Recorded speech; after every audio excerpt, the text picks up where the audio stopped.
You guys want to see something? That's what I got to deal with when I record. I, I guess I just so happen to work at his desk instead of it actually being mine. What's going on, everybody? Gormy here, back with another tactic for you guys. Today, bringing back one of my tactics that everybody really enjoyed last year. Had two different versions of it. So now we are on to version 3, bringing back Thor's hammer. Absolutely fire tactic last year. Very good again this year. You guys are going to absolutely love it. If you guys happen to enjoy today's video, please leave a like, comment, and subscribe. Subscribing is 100% free, so why not hit that sub button? Also, the link to my Discord is down below in the description. That is where you guys will be able to download the tactic from. If you guys do not have Discord, just copy it over from the video. That is the easiest way to probably do it. But with all that being said, without further ado, let's get into the video. So this time around with this tactic, I tested with Atalanta in the Serie A, and they ended up winning the league. Almost did a domestic double because they're not in Europe this season. But Atalanta, we won the league on 88 points, finished in very fine form. They actually did absolutely unbelievable for about a 4-month period where they just nonstop won, as they are on 27 wins, goal differential of 58. Only scored 89 goals, so it's not as potent as it was last year, but definitely still a very dangerous and fun tactic to use. And here it is. They were the runners-up in the Italian Cup. They almost got a domestic double, but unfortunately, a lot of key players were injured during that game, and they got absolutely mollywopped by AC Milan, unfortunately. But, hey, they won the Serie A. What's not to love about that? So like I mentioned previously, Atalanta scored 89 goals throughout the season domestically. Inter Milan, the next highest at 73, and then AC Milan following them at 72. We were in most possession as well, coming in 5th at 56%.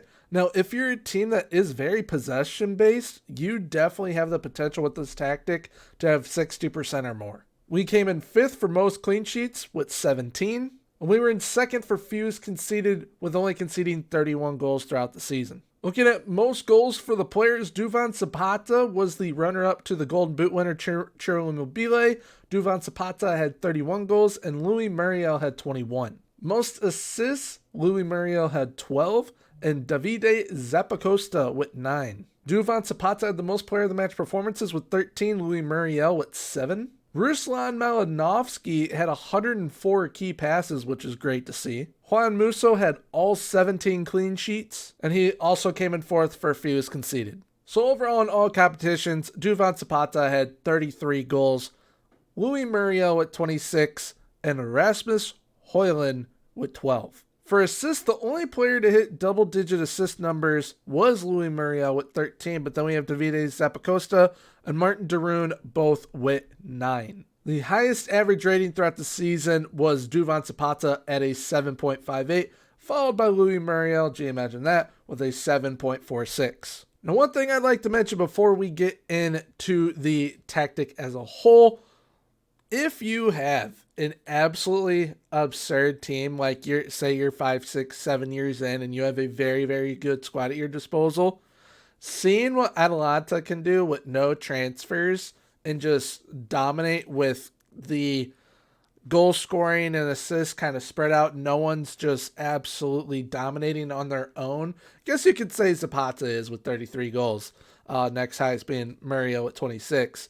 But if you have players that are just absolute world beaters or really good in your side, this tactic I think could be game breaking for you guys. So here we are with the tactic, the 5-2-1-2 Thor's Hammer V3. The second variation last year in FM22 was also a 5-2-1-2. We made sure to keep that narrowness from the original 4-4-2 that we had, because it was a very good narrow 4-4-2, but we wanted to add some wing play, and we decided to do it by using wing backs.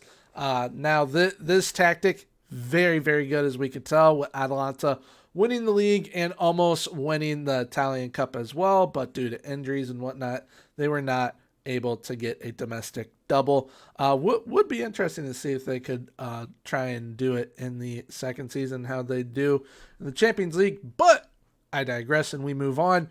We have an advanced forward on attack up top, a pressing forward on attack up top, an attacking midfielder on attack, an advanced playmaker and support, which they're very good this year, whether it's support or on attack, ball-winning midfielder on support, absolutely love them, wing back on attack on both sides, 2 central defenders on defend, a ball-playing defender on cover, and a goalkeeper on defend. Getting into the player instructions, the advanced forward on attack has shoot more often and stay wider. The pressing forward on attack also has shoot more often and stay wider. The attacking midfielder on attack has shoot more often and move into channels. The advanced playmaker on support has crosses aimed at the far post. Ball-winning midfielder on support also has crosses aimed at far post. Both wingbacks on attack have the crosses aimed at center and to shoot more often. The central defenders on defend, both on the left and the right side of that back three, are left as is. The ball-playing defender on cover also left as is. And the goalkeeper on defend is unchanged as well. Now this tactic is a very attacking tactic, but it is played with a positive mentality because positive mentality is the best of both worlds. It gives you attacking play, also gives you that defensive aspect that the balanced mentality allows you to have. If you want to go all out attacking and just want to absolutely dominate your opponent, definitely feel free to go attacking. When we're in transition though, attacking width is fairly narrow. We've got overlap on the left and the right. Slightly shorter passing directness, slightly higher tempo, low crosses in the final third. When in transition, we counter press and counter and distribute the ball quickly by taking short kicks. And once we are out of possession, we have a high press line of engagement, more often trigger press, aka more often pressing intensity. The set pieces for this tactic are my set pieces that I have for this year, the Elite YG set pieces. If you guys would like to check out the video that I go over it, I will be linking that down below in the description. But now that we have gone over the tactic, let's see how it performs within the match engine.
So after having watched Atalanta dominate within the match engine, we can clearly tell that this is a very solid tactic, very fun tactic to use, just like they were last year with the Thor's Hammer tactics. The 5-2-1-2, I think, is the best way to set up a 5-in-the-back tactic. It is very, very good.